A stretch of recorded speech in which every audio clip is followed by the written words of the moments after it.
Thank you, Shirish, for a wonderful invite. And thank you, Oak Bridge and Vidhi Utsav, for giving me this opportunity to express my views. I do not know whether this is going to be an inspiring story, but I must say that this is a story of all of us. Perhaps केवल difference ये है कि मैं शायद अपनी बातें आप सबके सामने कहने जा रहा हूँ और मैं ये बात ज़रूर कहूँगा कि अपनी बातें सबको बताएं, क्योंकि मेरी शुरुआत हुई थी मेरठ से। मैं मेरठ का नागरिक हूँ और मेरा जो लॉ डिग्री है वो भी मेरठ से ही है, मेरठ कॉलेज से है। पर अगर मैं आपको बताऊं कि मेरी शुरुआत कहाँ से हुई, तो मेरठ में हमारा इतिहास 400 साल का है और 400 साल का इतिहास रहा, हमेशा से लैंडलॉर्ड रहे फैमिली में और पर फिलेंथ्रोपिस्ट रहे।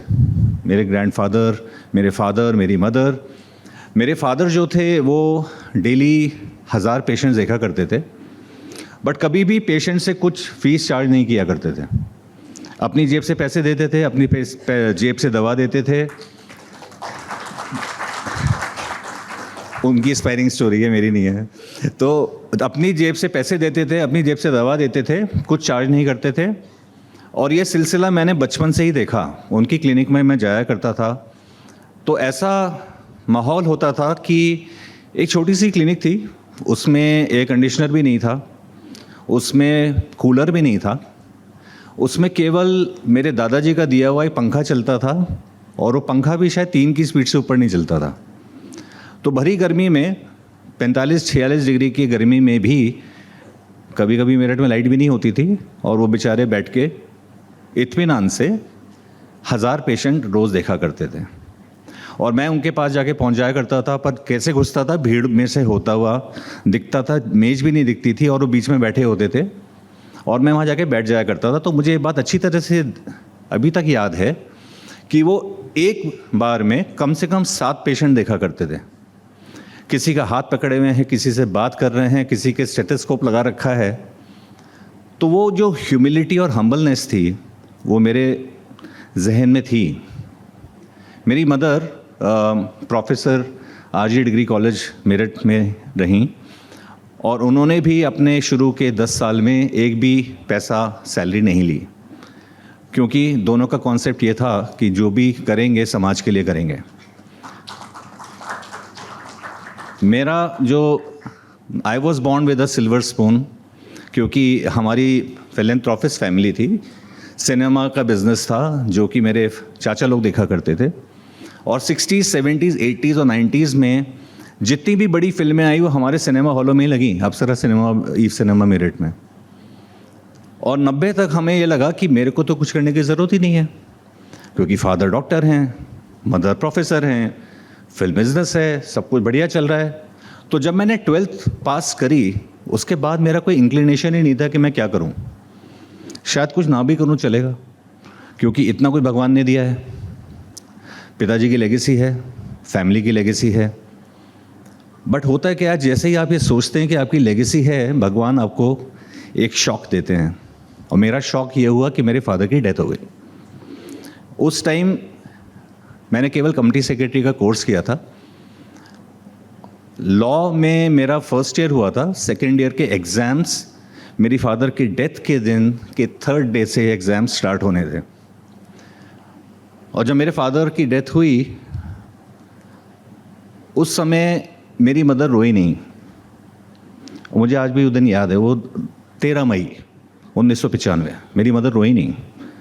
और उन्होंने मुझसे बोला कि तेरा तीसरे दिन एग्ज़ाम है, तेरे को बेटा एग्ज़ाम ज़रूर देना है, लॉ पास करनी है। तो मुझे ये बात एहसास हुई कि इस ज़िंदगी में कोई भी चीज़ असंभव नहीं है, हर चीज़ संभव है अगर आपकी इच्छा शक्ति दृढ़ हो, जो कि मेरे को उस टाइम टेस्ट हो रही थी 13 मई 1995 को। और मैंने उसी समय अपनी मदर से बोला कि हाँ मैं एग्ज़ाम में ज़रूर बैठूंगा। और फिर मैं एग्ज़ाम में बैठा और मैंने लॉ क्लियर भी किया। उससे 5 साल पहले जाते हैं कि जब मैं 12th पास की, मैं भी डॉक्टर बनना चाहता था अपने फादर की तरह और मैंने CPMT के एग्ज़ाम्स दिए, सब कुछ किया, बट मेरा कहीं भी सिलेक्शन नहीं हुआ। एग्ज़ाम सारे पास किए पर कहीं भी मेरा इंटरव्यू में सब जगह मैं फेल हो गया। सिलेक्शन प्रोसेस का फाइनल लेग क्लियर नहीं कर पाया। कम से कम 25 मेडिकल एंट्रेंस एग्ज़ाम मैंने फेल हुआ। उसके बाद पिताजी ने बोला कि डॉक्टर नहीं बनना है, कुछ और करो। हमने कहा जी क्यों नहीं बनना? कहता मेरी तरह डॉक्टर बनोगे, जेब से पैसे देते रहोगे तो जियोगे कैसे? अब मेरी हिम्मत नहीं हुई, इनसे पूछूंगी आप कैसे जी गए। बट उन्होंने मुझे बोला कि कुछ और करो। तो उसके बाद मैंने बायोलॉजी का स्टूडेंट होने के बाद बीकॉम लिया। पहले साल को समझ में ही नहीं आया और मैं शायद 40-45% नंबरों से पास हुआ। उसके बाद नेक्स्ट ईयर थोड़ी स्पीड पकड़ी। बहरहाल उसके बाद ये सोचा कि अब मुझे क्या करना है, कुछ करना है या नहीं करना। तो मैंने कहा चलो MBA एग्ज़ाम देते हैं। MBA में भी मैं कम से कम 50 जगह फेल हुआ। रिटन एग्ज़ाम में क्लियर हुआ, पर जब मैं इंटरव्यू के लिए जाता था तो मैं बोल ही नहीं पाता था, कांपते थे हाथ, पसीना आता था। तो ग्रुप डिस्कशन में मैं रिजेक्ट हो जाता था। तो अब क्या हुआ, मैंने कहा मैं वापस नहीं जाऊंगा। बम्बई गया और मैंने बोला कुछ भी हो अब मुझे जॉब करना है। तो जॉब किया। पहला जॉब संजीव गिमावत जी की कंपनी जैसी में SR गुजरात से स्टार्ट किया। और जो पहला जॉब मुझे मिला वो एक कंपनी सेक्रेटरी के अंडर मिला। और मैं केवल बीकॉम पास था मेरठ कॉलेज से।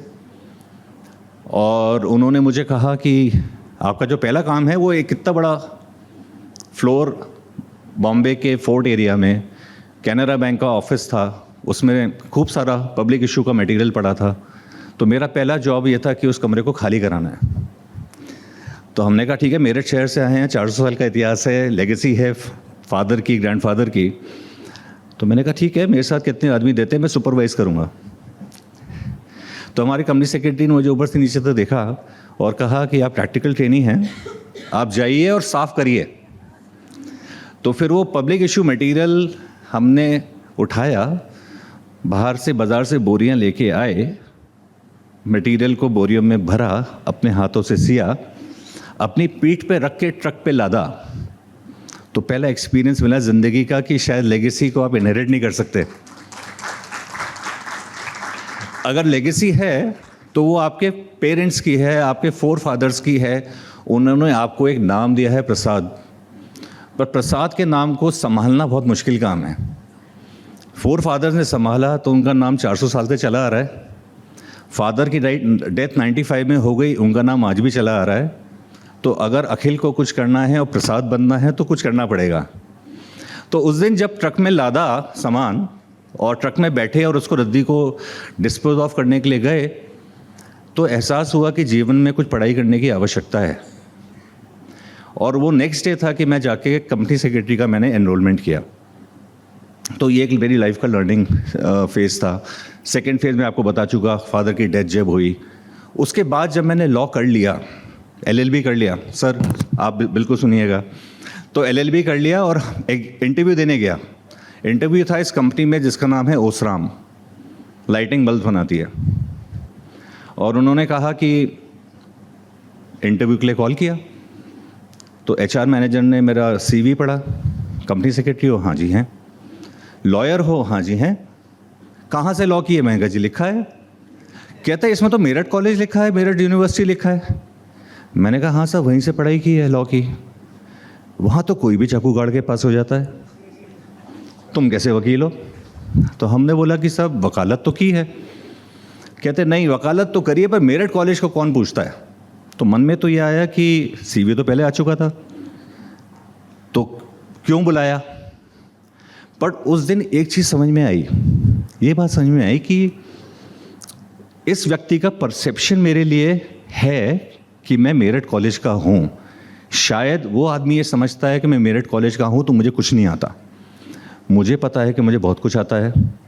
अब इस समस्या ये है कि मैं करूँ क्या? क्या मैं उस व्यक्ति से लड़ूं, उसका सिर फोड़ूं, उसको गाली दूं और बोलूं कि नहीं मैं वकील हूं मेरठ कॉलेज का, तो मैं तो सुप्रीम हूं। तो हमने बोला नहीं साहब, अब अपना परसेप्शन बदलना पड़ेगा। उसके बाद मेरा जो रुझान था, मैंने कहा अब मैंने इंडिया से लॉ किया है, अब मैं विदेश से भी लॉ करूंगा। फिर मैंने लॉ किया UK से, फिर मैंने लॉ किया नॉर्थ वेस्टर्न से। इसलिए नहीं किया कि मेरे को अपनी मेरे कॉलेज की डिग्री का कुछ प्रॉब्लम थी, पर ऐसे ही हॉल में जब मैंने नॉर्थ वेस्टर्न से एलएलएम किया तो किसी प्रोफेसर ने मुझसे पूछा कि तुमने इतना टाइम क्यों लगा दिया यूएस से लॉ करने में, क्योंकि जब मैंने एलएलबी किया था वो 96 में था, एलएलएम मैंने यूएस से जब किया वो 2011 में किया। तो मैंने कहा सर पहली बात तो यह है आई could not afford it, but I had a dream that I will do it. और मैंने इतने साल इसलिए लगाए कि जब मैंने अफोर्ड किया तो मैंने वही चीज़ की जो मुझे करनी थी। पर मैं आज इस मंच पे नॉर्थ वेस्टर्न में शिकागो में ये बात कह सकता हूँ, मेरी एलएलबी की डिग्री मेरठ कॉलेज की उतनी ही डिफ़िकल्टी जितने की आपका एलएलएम नॉर्थ वेस्टर्न का। तो मैंने किसी को इसलिए नहीं एलएलएम किया कि मेरे को उनसे रंजिश थी, मुझे ये था कि मैं प्रूव करूं कि जो मैंने मेरठ से किया और जो मैंने शिकागो से किया उसमें कोई अंतर नहीं था। कोई आदमी अगर मेहनत करेगा तो उसको फल ज़रूर मिलेगा। इसके साथ साथ हम सभी लोग, जैसे आप लोग बैठे हैं, ये कोई नई बात नहीं है जो मैं कह रहा हूँ, केवल मैं कह रहा हूँ, ये एक नई बात है। हम सभी की ऐसी ऐसी प्रॉब्लम्स ज़िंदगी में आती हैं। मेरे साथ भी प्रॉब्लम्स आई, और जो यंगस्टर्स इस रूम में बैठे हैं विशेषकर, उनको प्रॉब्लम्स हम सीनियर्स ही देते हैं ज़्यादातर। हम सीनियर्स ये बोलते हैं कि भाई तुम किसी लायक नहीं हो, तुम्हें कोई काबिलियत नहीं है, तुम्हें ये डिग्री किसने दे दी, तुम्हें ये सीएस किसने करने को दे दिया। मेरे साथ भी यही सब हुआ। मोदी ज़ेरॉक्स में जब मैं था तो ये बात मुझे उस टाइम के मेरे मैनेजर्स ने बोली कि तुम्हें किसने कंपनी सेक्रेटरी बना दिया। हमने कहा जी सर्टिफिकेट साइन तो आप ही ने किया था। कहते तुम्हें तो कुछ भी नहीं आता। तो हमने कहा जी आता तो है। अच्छा, उससे मेरे फादर की डेथ हो गई थी, तो I could not afford to live in Delhi. तो मुझे क्या करना होता था कि मुझे सुबह 6 बजे बस पकड़नी होती थी मेरठ से, चार्टर्ड बस। चार्टर्ड बस में 52 सीट होती हैं, बट आप लोग मुझसे ज़्यादा जानते हैं कि कितने लोग उस बस में सवार होते हैं। कई लोग सिर हिला रहे हैं तो इसका मतलब आपको पता है। वो बसेस एयर कंडीशन भी नहीं होती थी, और 50 की सीटर बस में 150 लोग होते थे। मेरी फादर के बाद जो मेरी जर्नी स्टार्ट हुई वो 12 साल चली, और वो 12 साल मैंने मेरठ से रोज़ाना नेहरू प्लेस आना और वापस जाना, ये 12 साल चला। मैं ये सोचा रहा था कि मुझे भगवान ने चुन के शायद ये सब चीज़ें दी हैं कि मैं इतना स्ट्रगल ज़िंदगी में क्यों कर रहा हूँ। मेरे अपने कज़न्स हैं, कोई बिज़नेस कर रहा है, गाड़ियों में घूम रहे हैं, मैं चार्टर्ड बस पे क्यों आ गया हूँ। तो मैंने सोचा कि इसका निकलने का एक ही तरीका है, और उसका तरीका ये है कि मैं पढ़ाई करता रहूँ। और मैंने उन 12 साल के सफ़र में 5 डिग्रीज़ चार्टर्ड बस में हासिल करी। डेली किताब लेके जाता था, डेली पढ़ता था, और फिर एग्ज़ाम देने जाता था। और मुझे लगता नहीं था कि मैं इस अंधकार से बाहर कैसे आऊँगा। और उस दौरान जब मेरे बॉस क्या करते थे कि उन्हें पता होता था कि मेरी जो लास्ट बस है मेरठ जाने की वो 6 बजे शाम की नेहरू प्लेस से है, वो 5:45 बजे ऑफिस आते थे, और वो कहते थे ऑफिस तो अभी शुरू हुआ है, अभी ना अपना बस से लेके कहाँ जा रहे हो। और वो इंश्योर करते थे कि मेरी बस मिस हो जाए। उसका परिणाम क्या होता था कि मेरे को मोदी नगर की बस लेनी पड़ती थी। मोदी नगर की बस, पहले मैं मोहन नगर उतरता था, वहाँ से मैं टेम्पो लेता था, टेम्पो लेके मैं मोदी नगर आता था, मोदी नगर से फिर मेरठ की बस में चढ़ता था, और फिर बाईपास पे उतर के फिर टेम्पो लेके अपने घर पहुँचता था। सुबह 6 बजे निकलता था, रात को 11 साढ़े 11 घर पहुँचता था, और ये 12 साल चला। पर जो चीज़ ने मुझे इन सब चीज़ों से बाहर निकाला वो मेरी पढ़ाई ने निकाला। और मेरे फादर के टाइम पे मैं डॉक्टर तो नहीं बन पाया था, पर मैंने उनके जाते हुए उनको वचन दिया कि मैं डॉक्टर बन जाऊंगा। और फिर मैंने 2 पीएचडी की, एक पीएचडी कॉमर्स में की और एक पीएचडी मैंने लॉ में की, एलएलडी की, डॉक्टर ऑफ लॉ किया, पीएचडी से ऊपर होती है। बट वो मैंने कुछ चीज़ें इसलिए करी क्योंकि मैं थोड़ा इमोशनल था, काफ़ी चीज़ें मैंने इसलिए करी क्योंकि मैं बहुत डरता था, आज भी डरता हूँ। और मैं आपसे ये बात ज़रूर कहना चाहूँगा कि कोई आदमी आपको कितनी भी ऊंचाई पे दिखाई दे, उसकी ऊंचाई का कारण उसकी गहराई है, और उसकी गहराई उसकी कठिनाइयाँ हैं। जितनी कठिनाइयाँ और गहराइयों में आप जाएंगे उतने ही आप ऊपर उठेंगे। और बड़प्पन इसी में है कि अपनी हम्बलनेस और ये सब चीज़ें कभी ज़िंदगी में छोड़नी नहीं चाहिए। तो मैं ये नहीं कहूँगा कि अचीवमेंट्स क्या थे, पर मैं अपने फेलियर्स को हर दिन याद करता हूँ और मैं कोशिश करता हूँ कि जो जो मेरी कमियाँ हैं वो मैं पूरी करता जाऊँ। आज भी हर साल एक न्यू ईयर रेजोल्यूशन मनाता हूँ कि क्या मुझे अपने आप में बदलना है, जिसमें एक सबसे ज़्यादा इम्पॉर्टेंट चीज़ है जो शायद लोग नहीं जानते पर शायद जान जाएंगे और मेरा कहना ज़रूरी है कि मेरे को संगीत से बड़ा प्रेम था। पहले मैं एक संगीतकार ही बनना चाहता था, प्लेबैक सिंगर बनना चाहता था क्योंकि फिल्मों का बिज़नेस था, पर सच्चाई से बहुत दूर था। पर वो चीज़ मैंने दिमाग में रखी और वो चीज़ मैंने छोड़ी नहीं। 2017 में मेरे को मेरे गुरु मिले मोहसिन खान जी, और मोहसिन खान जी और मैंने शास्त्रीय संगीत सीखना शुरू किया। और शास्त्रीय संगीत हम कहाँ सीखते हैं? मेरे कनॉट प्लेस बोइंग के ऑफिस की बेसमेंट 2 पार्किंग में गाड़ी खड़ी करते हैं हर मंगलवार को, हारमोनियम साथ में रखते हैं, और 2017 से वो सिलसिला जारी है, क्योंकि जो चीज़ वचन दिया था कि पीएचडी करूँगा, डॉक्टर बनूँगा, तो संगीतकार भी बन के दिखाऊँगा।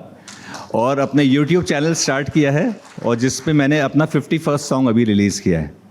तो मैं ये कहना चाहता हूँ आप सबसे कि अपनी हॉबीज़ को, अपनी इच्छाओं को as a student, as a professional दबाएं नहीं, उसको बढ़ाएं। भले लोगों को अच्छा लगे या ना लगे, पर आपको तो अच्छा लगना चाहिए। इन्हीं शब्दों से आपका बहुत बहुत आभार श्री जी कि आपने मुझे ये सौभाग्य दिया। एंड भसीन सर, आप यहाँ बैठ के मेरी चीज़ सुन रहे हैं। Manjari, Raghu, Rajeev, thank you all, thank you very very much.